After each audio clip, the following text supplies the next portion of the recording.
अस्सलाम वालेकुम। मेरा नाम है हाशिर अली और आप देख रहे हैं ऑलराउंड अब्दुल्ला। तो भाई आज हमने एक छोटी सी पॉडकास्ट रखी है जिसमें हमारे गेस्ट क्या नाम है, इस चैनल के ऑफिशियल ऑनर ही क्या नाम है, हाफिज़ अब्दुल्ला इमरान हैं।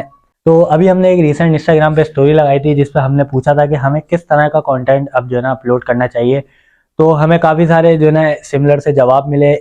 जो और वही चीज़ हमने अब्दुल्ला को काफ़ी टाइम से बोली कि इस चीज़ पर हमें काम करना चाहिए। हमने, हमारे दोस्तों ने और अब्दुल्ला के काफ़ी सारे दोस्तों ने इस चीज़ का बोला था कि, और इंस्टाग्राम की स्टोरी पे भी जो हमने लगाई थी उस पर भी यही रिप्लाई आया कि हमें आपकी तिलावत कुरान सुननी है।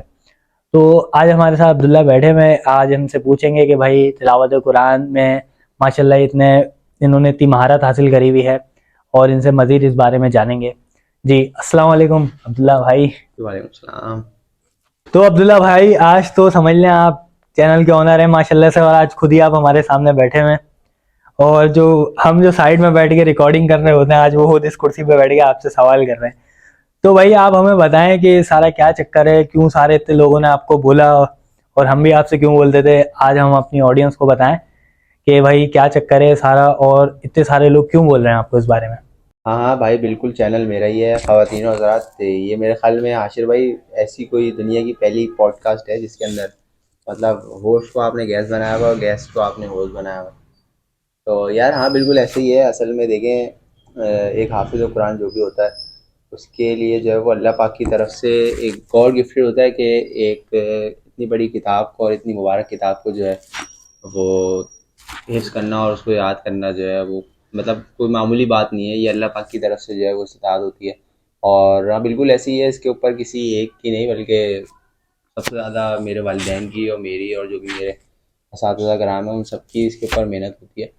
और ये है कि मतलब हमने उलमा वगैरह से भी सुना है कि कोई आम किताब अगर कोई बंदा इस तरीके से याद करे तो मेरे ख़्याल में वो ज़िंदगी भर लगा दे तो वो याद नहीं कर सकता। जबकि कुरान पाक की अलग ही बरकत है, या अल्लाह पाक की तरफ से रहमत कह लें कि ये जो है वो आजकल तो मेरे ख़्याल में आजकल इसका इतना रुझान बन गया कि आपको हर घर के अंदर, हर ख़ानदान के अंदर ही जो है वो 3-4 हाफ़िज़ तो इंशाल्लाह मिलेंगे। तो एक टाइम ऐसा होता था कि कहीं-कहीं जो है वो आपको हाफ़िज़ कुरान मिलते थे, लेकिन अब तो अल्हम्दुलिल्लाह रुझान इतना बन गया है लोगों का कि आपको हर घर के अंदर 1-2 हाफ़िज़ कुरान तो मिलते ही।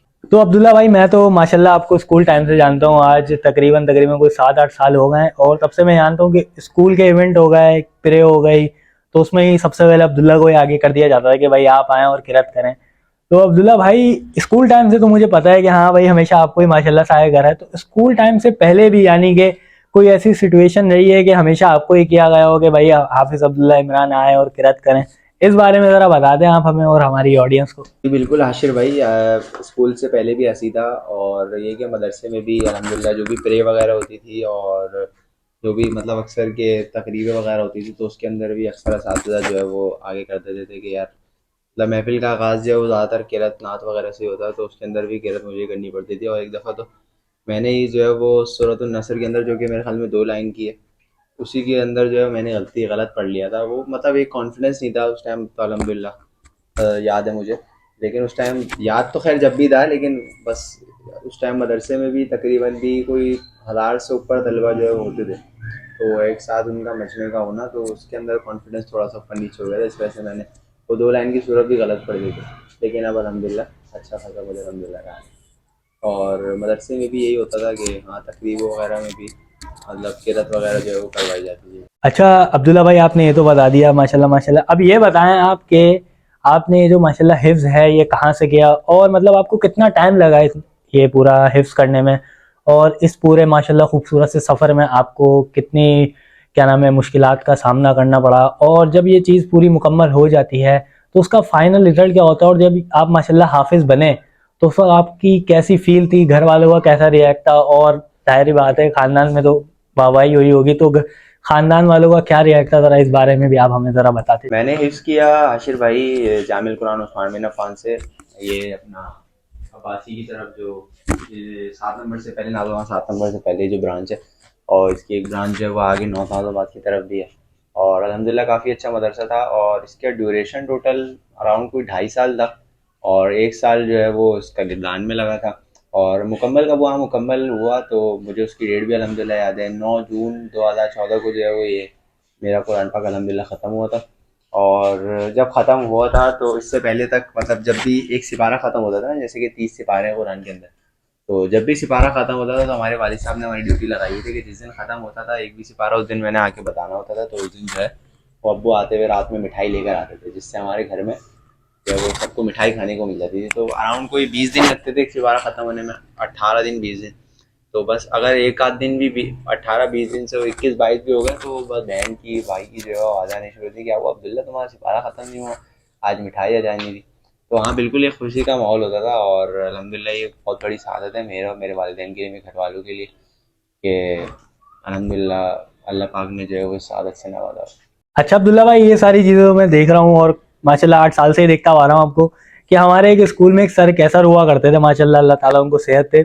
तो वो दूसरी क्लास के बच्चों को टॉन्ट करा करते थे कि भाई तुम लोग किरत करो, तुम लोग किरत करो, हाफिज जी को देख लो माशाल्लाह से वो वही किरत करते हैं, तुम लोग को आती ही नहीं है। तो भाई ये क्या चक्कर है, या फिर टीचर ही लाती ही नहीं थी उन बच्चों को कि भाई नहीं तुम लोग पीछे रहो, हमें हाफिज की आवाज़ सुननी है, माशाल्लाह हाफिज अब्दुल्ला इमरान की। तो ये ज़रा इस बारे में बता दें कि वो सर कैसर के ताने और वो मिसों की पुरानी बातें इस हवाले से ज़रा हमें बताते चले। नहीं, ऐसा नहीं था कि उन लोगों को किरत करनी नहीं आती, अल्लाह ना करे। वो भी माशाल्लाह काफ़ी अच्छा जो है वो पढ़ते थे और माशाल्लाह वो हाफिज़ कुरान थे। 3-4 लड़कियां तो हमारी क्लास में ही थे और बाकी दूसरी क्लासेस में भी थे। सीन ये था कि जो मतलब टीचर्स प्रे कराती थी ना, तो वो बोलती थी कि नहीं तुम ही आके किरत करो। अब वो किसी दिन जुम्मा होता था तो मतलब उनकी ऑर्डर होते थे कि आज सूरह कहफ पढ़नी है और आज ये पढ़ना है। तो अब कोई और जाता था तो मतलब ये नहीं कि उनको बुरा लगता था, लेकिन वो कहते थे कि नहीं तुम ही पढ़ो। अब वो सर कैसर जो थे तो वो सबको वो करते थे कि नहीं तुम जाओ, ये तो पता नहीं कैसा हाफिज़ है, पढ़ने नहीं आता, दूसरे लड़कों के। तो मतलब उसमें भाई यही सीन था और कोई नहीं था कि अल्लाह ना करे उन बेचारों को पढ़ना नहीं आता, नहीं ऐसा कोई सीन नहीं था। तो वो टीचर्स ही मुझे बोलनी होती थी कि आज ये नात पढ़नी है, आज वो पढ़नी है। और भी बच्चे अल्हम्दुलिल्लाह काफ़ी बहुत अच्छा पढ़ते थे।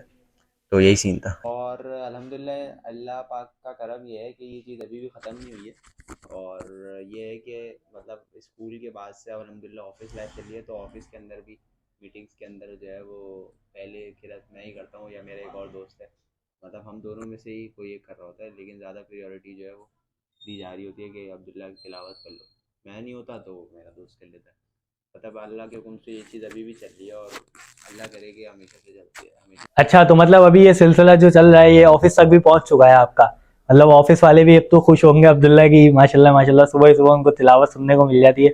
वो होता है ना लोग टीवियों पे और छोटे छोटे मोबाइलों पे चला देते हैं, तो मतलब उस चीज़ से नहीं तो वही बंदा ही लाके बिठा दिया माशाल्लाह हाफिज भाई को कि भाई आप तिलावत कर दें सुबह सुबह। अच्छा अब्दुल्ला भाई, ये सारी चीज़ें माशाल्लाह माशाल्लाह एक तरफ कर दी हैं, लेकिन अब आप ये बताएं कि इसके अलावा लाइफ में क्या चल रहा है, क्या सिर्फ यूट्यूब में ही आप लगे हुए हैं या फिर इसके अलावा भी कहीं और मसरूफियात हैं, पढ़ाई का क्या चल रहा है, जॉब का माशाल्लाह क्या चक्कर चल रहा है, ज़रा इस बारे में भी मुझे बताएं भाई। यार अब जो चल रहा है अब भी अल्हम्दुलिल्लाह अच्छा चल रहा है, लेकिन मैं ये कहता हूँ कि यार वो जो लाइफ थी ना मदरसे वाली वही सही थी। कि सुबह जो है ना वो फजर के बाद उठ के नाश्ता वगैरह करके मदरसे जाते थे सुबह 7 बजे। करीब कोई 1000 से ऊपर जो है वो तलबा थे उस मदरसे के अंदर। और सबसे पहले जो है ना 7:10 पे मैं जाता था। सबसे पहला मतलब मैं ही होता था वैन से उतरने वाला 7:10 पे। और उसके बाद जो है वो ईशा के बाद छुट्टी होती थी। तो मतलब ये कहना सुनना तो मेरे हिसाब से आसान है, लेकिन जो मतलब वहाँ पर वक्त गुजार रहा है और जो उसके वालिदैन है कि उन्होंने मतलब कुरान के लिए जो है वो अपनी औलाद को सारा दिन के लिए छोड़ा हुआ है, तो इस चीज़ को जो है वो वही फील कर सकते हैं। और मेरे हिसाब से वो मेरी ज़िंदगी का गोल्डन टाइम था और मेरे हिसाब से मुझे नहीं लगता कि अब मज़ीद उससे अच्छा टाइम जो है वो मेरे पास आएगा। अल्लाह करे आए, लेकिन मैं मेरे हिसाब से वो गोल्डन टाइम था मेरे लिए। और अभी की सिचुएशन यार हाँ यही है कि अभी पढ़ाई अल्हम्दुलिल्लाह चल रही है। इंटर में जो है वो मैं हूँ सेकंड ईयर के अंदर। और फर्स्ट ईयर अल्हम्दुलिल्लाह क्लियर हो गया ए ग्रेड के साथ। आपको पता है आपका भाई हल्का तो आता नहीं है, ए ग्रेड से तो नीचे कोई मतलब जानते ही नहीं भाई हल्की हो उसको ये। हाँ। और ये है कि अल्हम्दुलिल्लाह जॉब भी चल रही है सुबह 9 बजे से 5 बजे तक जो टाइमिंग होती है जॉब की। और 5 बजे फ्री होने के बाद जो है वो पार्ट टाइम भी मैं जॉब करता हूँ और उसके अलावा उसके बाद रात में जो है वो पढ़ाई वगैरह करता हूँ। और इसके इन सबको तीनों चारों चीज़ों को निचोड़ के बीच में जो टाइम बचता है उसको यूट्यूब को दे देते हैं। यही सीन चल रहा है बस। अच्छा अब्दुल्ला भाई, ये सारी चीज़ें तो हो गई। अब जिस मकसद से हम बैठे थे वीडियो में कि किरत सुननी है आपकी, तो अगर आप हमें अगर अपनी किरत सुना दें तो क्या ही बात हो जाएगी।